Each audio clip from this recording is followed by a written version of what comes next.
तो वीडियो की शुरू में ये डायलॉग्स। बहुत साल पहले किसी ने मुझसे कहा था पड़ोस में रहते हैं, गोदी भर का जोर लगा लो, बिगाड़ लो जो बिगाड़ सकते हो। सीन में पाकिस्तान का झंडा, कुछ ऐसा रेफरेंसेस और डायरेक्टर का नाम। इससे हमें पता चलता है कि ये फिल्म किसी ट्रू इवेंट से बेस्ड है और हमें याद दिलाती है उस कहानियों की जो ना कभी दिखाई जाती है और ना कभी पूरी तरह से सुनाई गई है, ना किसी न्यूज चैनल पे और ना किसी अवार्ड शोज पे। बस एक कॉन्फिडेंशियल फाइल बन के रह गई है किसी मिलिट्री शेल्फ में। लेकिन अब वो फाइल खुलने वाली है रणवीर सिंह की नई फिल्म धुरंधर के जरिए। ट्रेलर जितना ही सिनेमेटिक है, उसके पीछे की कहानी और भी ज्यादा ग्रिटी, इंटेंस, रॉ और इमोशनल है। तो आज के वीडियो में हम बात करने वाले हैं कि ऐसी मिशन की, एक ऐसी सोल्जर के बारे में जिसको इंडिया असली जेम्स बॉन्ड के नाम से जानता है। एक अंडरकवर ऑपरेशन जिसका मिशन था पाकिस्तान में घुस के टेरर नेटवर्क को पूरी तोड़ना। ये सब प्लॉट्स कुछ सिमिलर लग रहा है ना, बहुत सारी फिल्मों में भी हम देखे ये सब चीजें। तो ये फिल्म बॉलीवुड की उस सारी फिल्मों से कैसे अलग बनेगी, वेल ये तो हम और आप अभी तो डिसाइड नहीं कर सकते। लेकिन फर्स्ट लुक धुरंधर का जितना इंटेंस दिखाया गया है, उसी हिसाब से हम प्रेडिक्ट कर सकते हैं कि सिनेमा कितना ज्यादा ब्लॉकबस्टर होने वाली है। तो आज हम धुरंधर फिल्म की असली रियल कहानी के बारे में बात करते हैं। अगर आप जानेंगे तो फिल्म के लिए आप ज्यादा एक्साइटेड होने वाले हैं। तो एक अंडरकवर स्पाई जिसका नाम था मोहित शर्मा। तो ये नाम नोट कर लीजिएगा क्योंकि ये मेजर रोल प्ले करने वाले आगे की वीडियो में। और उस नाम के पीछे छुपी एक ऐसी कहानी जो सिर्फ भारत नहीं बल्कि पूरे साउथ एशिया को हिला के रख देता है। तो उससे पहले हम जान लेते हैं कुछ इंपॉर्टेंट चीजें जो आपको वीडियो में आगे हेल्प करेगी पूरा वीडियो समझने में। लेकिन उससे पहले चैनल को सब्सक्राइब कर लेना क्योंकि मैं आपके लिए ऐसी वीडियो लाता रहूंगा। पहले किसी ने मुझसे कहा था पड़ोस में रहते हैं, गोदी भर का जोर लगा लो, बिगाड़ लो जो बिगाड़ सकते हो। तो ये एक्चुअली में एक मैसेज था पड़ोसी मुल्क से, क्योंकि इससे पहले इंडिया में काफी सारे बड़े अटैक्स हो चुके थे। दिसंबर 2000 का रेड फोर्ट अटैक, 2001 में जम्मू कश्मीर असेंबली अटैक, 13 दिसंबर 2001 में पार्लियामेंट अटैक और फिर होती है अक्षरधाम टेम्पल में अटैक। और यही से शुरू होती है इस फिल्म की कहानी। और इस कहानी की कर्ता धर्ता थे national security adviser Ajit Kumar Doval, जिन्हें इंडिया के जेम्स बॉन्ड भी कहा जाता था। और इनका ये रोल कर रहे हैं आर माधवन। तो जिनको नहीं पता मैं बता दूं आपको, अजीत डोवाल रिपोर्टेडली 7 साल तक धर्म बदलकर पड़ोसी मुल्क में पाकिस्तान में रहे थे। और बहुत ही कम ऐसे अंडरकवर एजेंट्स हैं जो पाकिस्तान में रहकर कभी पकड़े न गए हो। और ये सब करते करते वो दुश्मनों को ट्रेस करते रहे और यही से शुरू होती है असली कहानी।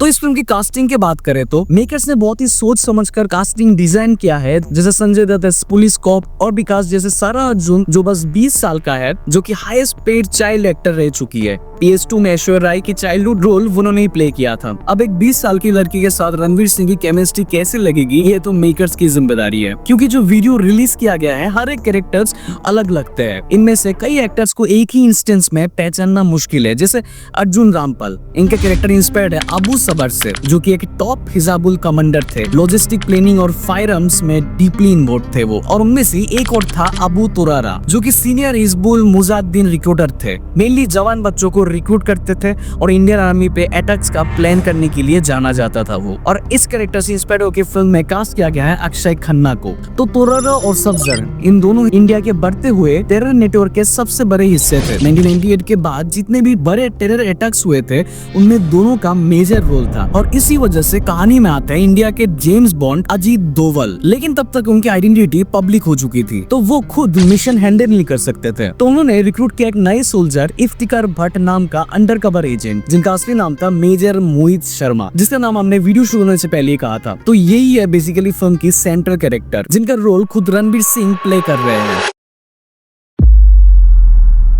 तो रोहतक हरियाणा के एक मिडिल क्लास फैमिली में जन्म हुआ था मोहित शर्मा का। उन्होंने अपना इंजीनियरिंग डिग्री कंप्लीट किया था, लेकिन बचपन से उनका मन था डिफेंस में जाने का और भारत के लिए कुछ करने का। 1995 में एनडीए में ज्वाइन किया और 1998 में कमिश्नर बन गए थे। मद्रास रेजिमेंट में रिक्रूट किया गया था और बाद में कश्मीर में पोस्टिंग मिल गई उनको। मोहित सिर्फ एक सोल्जर नहीं थे, वो एक मास्टरमाइंड थे, एक स्ट्रेटेजिस्ट जो सिर्फ गोली चलाना नहीं, दुश्मन की दिमाग में भी घुसना जानते थे। और इन्हीं वजह से उनको चुना गया था एक अंडरकवर बहुत ही खतरनाक मिशन के लिए। और एक ऐसी मिशन जो दुनिया के सबसे डेंजरस इंटेलिजेंट ऑपरेशन में गिना जाता है। इंडियन आर्मी हेडक्वार्टर्स में एक फाइल ओपन होती है। मिशन कोड नेम था ऑपरेशन इफ्तिकार भट्ट। इसका ऑब्जेक्टिव बस एक ही था, पाकिस्तान ऑक्युपाइड कश्मीर में घुसकर टॉप टेरर लीडर्स के साथ नेटवर्क बनाना, उनका ट्रस्ट जीतना और फिर उनकी टेरर इंफ्रास्ट्रक्चर को खत्म करना। और उसी टाइम मेजर मोहित शर्मा बिना किसी हिचकिचाहट के हाँ कर दिया। अपनी असली पहचान, धर्म, परिवार सब कुछ छोड़ दिया था, बस एक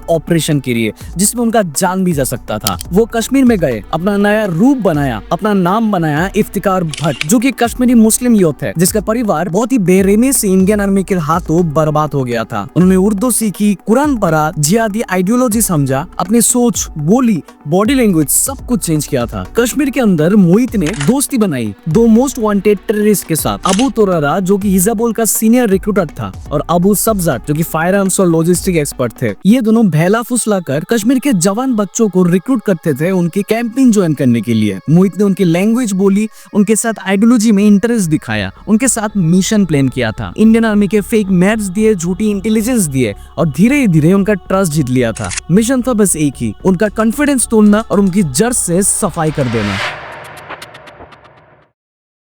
वहाँ पे रहते हुए हर दिन एक साइकोलॉजिकल टॉर्चर था, अपनी असली आइडेंटिटी छुपा के जीना, हर वक्त डर के साए में रहना, लेकिन एक ही मोटिवेशन था, देश। एक बार उनका फेक आईडी एक चेक पोस्ट पे पकड़ा गया था, सब कुछ खत्म हो सकता था, मिशन भी और जिंदगी भी। मोहित ने तुरंत प्लान बी आजमाया, वहाँ पे एक ट्रक ड्राइवर को घूस देके चेक पोस्ट से निकल गया था। एक सुबह जब सब मिलके चाय पी रहा था तो सब्जन ने उनसे पूछा, तुम हम में से हो या फिर उनमें से? तब मोहित ने अपने AK-47 नीचे रखी और बोला, अगर भरोसा नहीं है तो अभी के अभी मार दो हमें, क्योंकि मुझे मरने से डर नहीं लगता, धोखा देने से लगता है। ये सुनकर सब्जर कंफ्यूज हो गए थे। उनके पास एक ऐसी बात थी जो मोहित के राज को खोल सकता था और इससे पहले कि वो कुछ करे, मोहित ने अपनी पिस्तौल निकाली और गोलियां चला दी। एक गोली सब्जर के सिर में और 2 गोली अबू तोरारा की छाती पे। दोनों कमांडर मारे गए। मोहित ने सेफ रूट लिया और उसी शाम को मोहित ने इंडियन आर्मी बेस में रिपोर्ट कर दिया और उनको इंडिया लाया गया। ये ऑपरेशन आज भी इंडिया की one of the highest impact successful mission में से एक माना जाता है। ये कहानी एक मिशन की नहीं थी, बल्कि ये कहानी एक जुनून की थी, देशभक्ति की थी और एक ऐसी सोल्जर की जो अकेले पूरा टेरर सिस्टम को हिला ही दिया था। और धुरंधर उस नाम को आवाज देने वाला है जिसे दुनिया ने जानने में देर कर दी, लेकिन भारत कभी भूल नहीं सकता। अब आदित्य धर जो उड़ी द सर्जिकल स्ट्राइक जैसी फिल्म बना चुके हैं, लेके आ रही है कहानी स्क्रीन पे। फिल्म में कुछ सिनेमैटिक लिबर्टीज ली गई है, जैसे फिक्शनल लव एंगल दिखाया जाएगी, ड्रामेटाइज सीन होगा, लेकिन कोर स्टोरी वही रहेगा, रॉ, रियल और इम्पैक्टफुल। तो धुरंधर सिर्फ एक फिल्म नहीं होने वाली है, ये ट्रिब्यूट होने वाली है उन सोल्जर्स की जिनका नाम हम कभी जान भी नहीं पाते और जिनकी वजह से हम सब आज सेफ है। तो अगर ये कहानी आपको इंस्पायर करती है, एक लाइक कर देना और कमेंट में बताओ क्या आप एक्साइटेड हो रणवीर सिंह को इस रोल में देखने के लिए, और क्या आपको ये फैक्ट कहानी पता थी पहले से? कमेंट में जरूर बताना। और अब तक सब्सक्राइब नहीं किया हो तो जल्दी से कर दो दोस्त। मिलते हैं अगली वीडियो पे कुछ मजेदार फैक्ट्स और फिल्मों की कहानी के साथ। तब तक take care and bye bye.